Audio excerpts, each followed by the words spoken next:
Las flores están floreciendo en la Antártida. Hay dos especies de plantas con flor en ese continente, la hierba peluda antártica y la hierba perlera antártica, y ambas están creciendo a un ritmo más acelerado que antes. En un estudio publicado por la Universidad de Serbia en Italia, se descubrió que entre 1950 y 2019, la hierba capilar creció al mismo ritmo que lo había hecho en los 50 años transcurridos entre 1960 y 2009.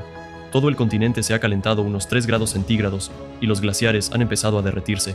Por todo el mundo hemos empezado a notar cambios evidentes. Niveles del mar en aumento, olas de calor, patrones meteorológicos impredecibles. La Tierra se está calentando más rápido que nunca, y la razón es el uso humano de combustibles fósiles. El 10 de diciembre de 1985, Carl Sagan, uno de los astrónomos y científicos más destacados, dio un discurso ante el Congreso de Estados Unidos. Lo que Carl dijo hace 39 años pudo haberse dicho apenas ayer, porque nada ha cambiado realmente.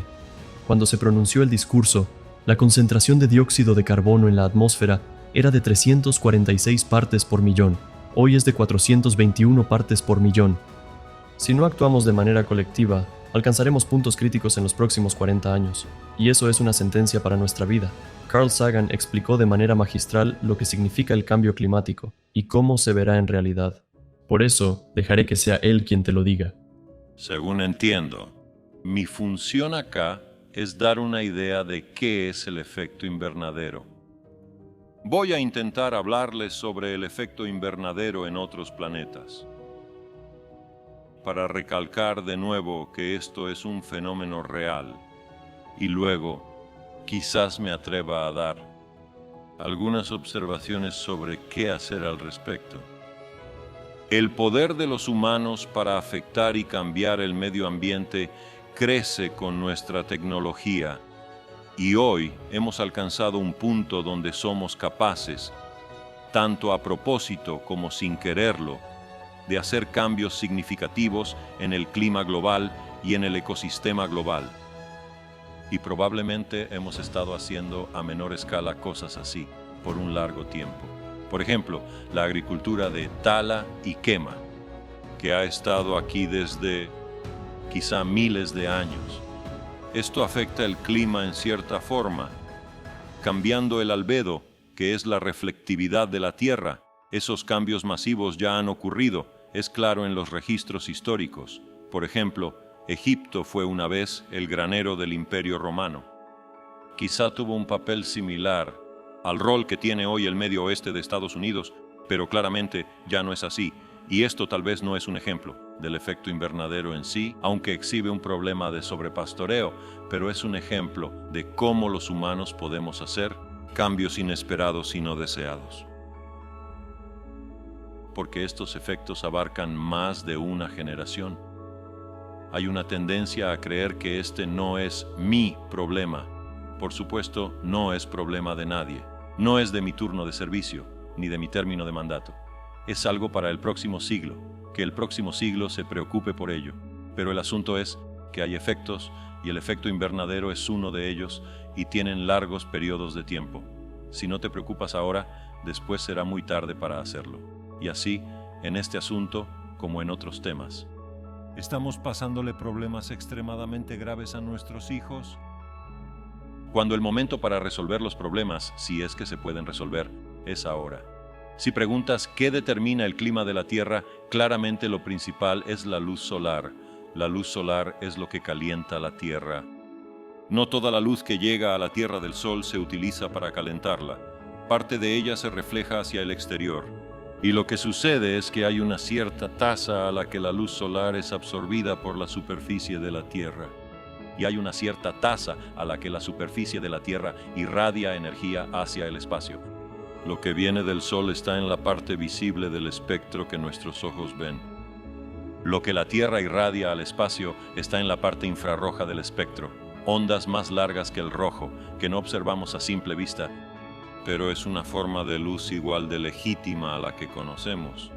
Ahora, si calculas cuál es la temperatura que debería tener la Tierra, teniendo en cuenta cuánta luz solar se absorbe, igualando cuánta radiación infrarroja se enviaría al espacio, encuentras que la temperatura terrestre, con este cálculo fácil, está muy baja, son unos 30 grados centígrados de menos. ¿Y por qué está tan baja? Está así de baja porque se omitió algo en el cálculo. ¿Qué se dejó por fuera? El efecto invernadero. El aire entre nosotros es limpio, excepto en Los Ángeles y sitios similares. En la parte visible del espectro podemos vernos los unos a otros. Pero si nuestros ojos fueran sensibles a, digamos, 15 micrones en el infrarrojo, no podríamos vernos. El aire sería oscuro entre nosotros, y eso es, en este caso, por el dióxido de carbono. El dióxido de carbono se absorbe muy fuertemente, a 15 micrones y otras longitudes de onda en el infrarrojo. Asimismo, hay partes del espectro infrarrojo donde el vapor de agua se absorbe y no podríamos vernos si estuviéramos tan lejos como estamos en esta habitación.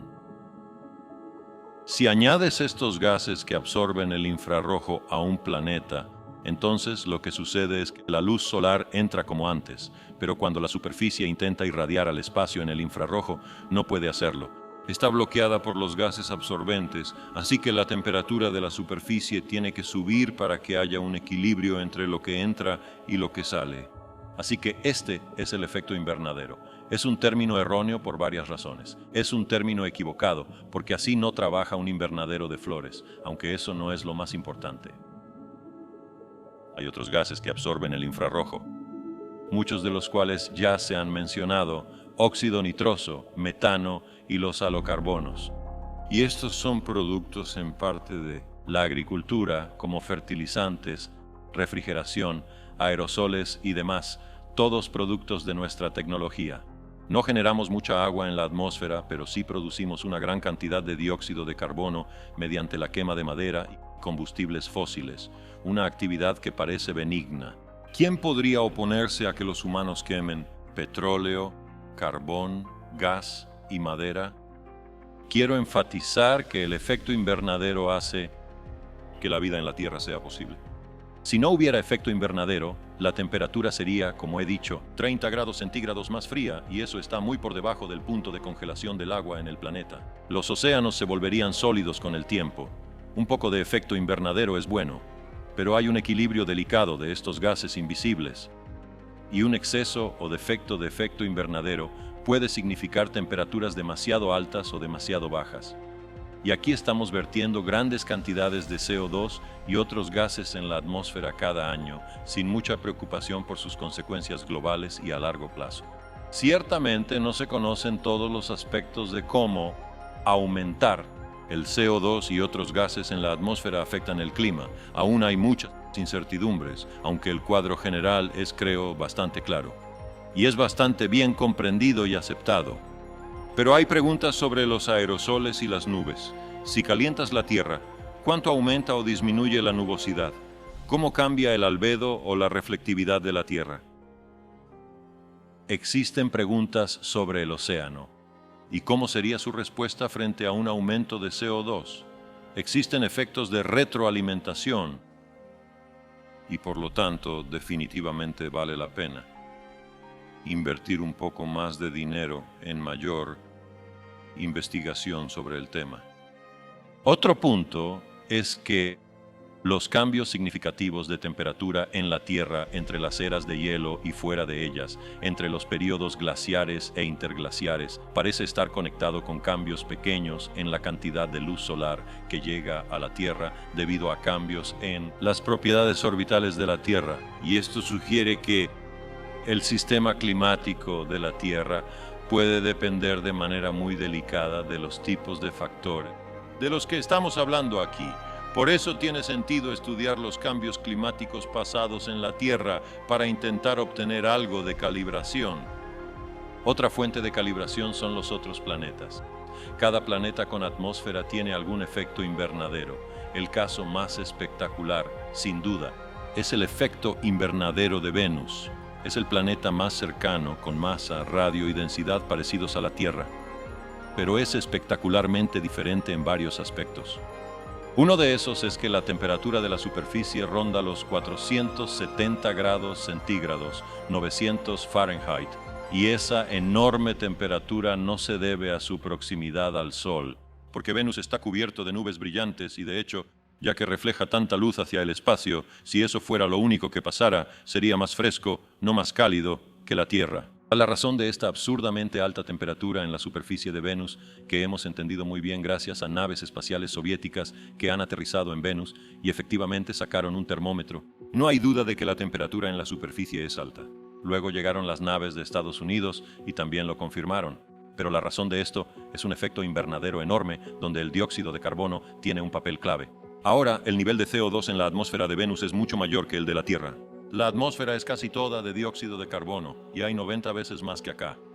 Pero es un indicativo de lo que puede ocurrir en un caso extremo. Miras a Marte o Júpiter o Titán, la gran luna de Saturno, y tienes ejemplos adicionales de efectos invernadero.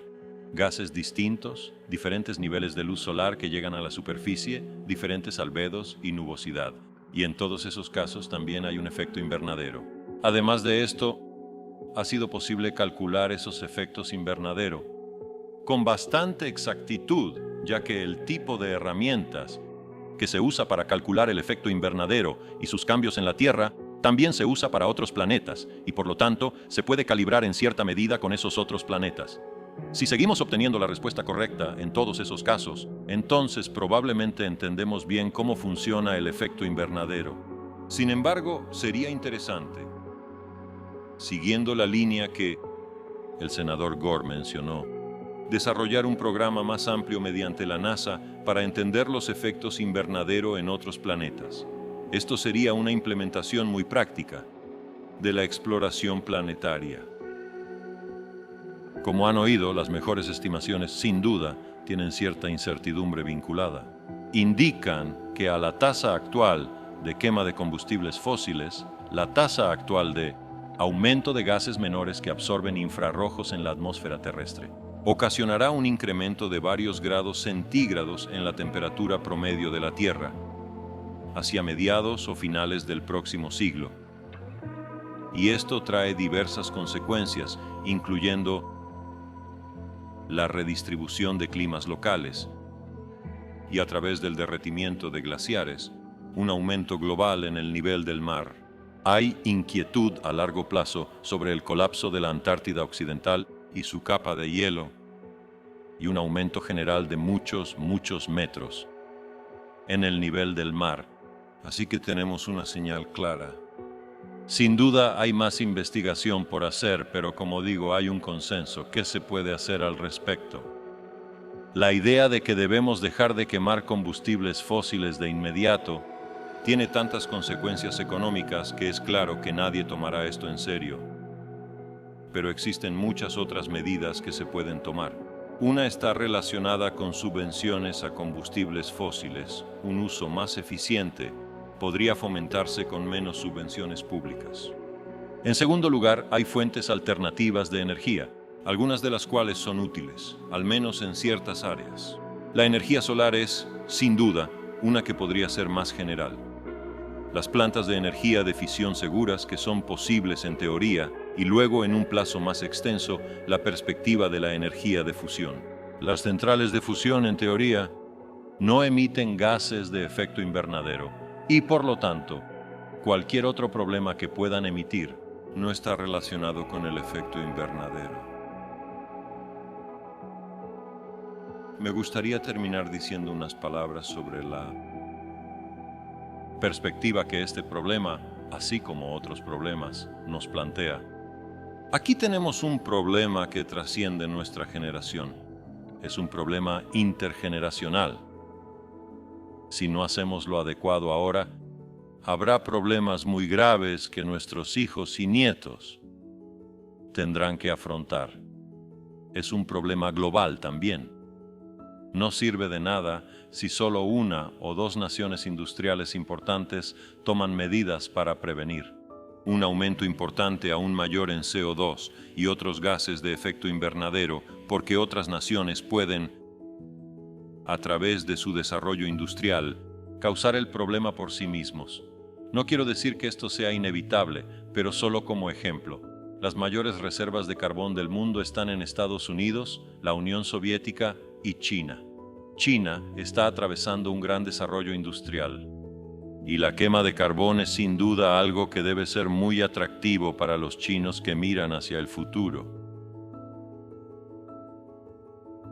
Diría que no hay forma de resolver este problema, incluso aunque Estados Unidos y la Unión Soviética llegaran a un acuerdo perfecto sobre este tema, sin involucrar a China y muchas otras naciones que estarán desarrollándose velozmente en el tiempo del que hablamos. Así que aquí hay una razón para que las naciones puedan abordar este problema. Necesitan hacer un cambio de su enfoque tradicional en sí mismos y no sobre el planeta y las especies. Un cambio de los objetivos a corto plazo y metas a largo plazo. Y tenemos que considerar que en problemas como este, en las primeras etapas del aumento de temperatura global, una región podría beneficiarse mientras otra sufre. Y tiene que haber una especie de compensación de beneficios y sufrimiento, y eso requiere un grado de amistad internacional que ciertamente no existe hoy. Creo que lo crucial para este problema es una conciencia global, una visión que trasciende nuestras identificaciones exclusivas con los grupos generacionales y políticos en los que por accidente hemos nacido. La solución a estos problemas requiere una visión que incluya el planeta y el futuro, porque todos estamos en este invernadero juntos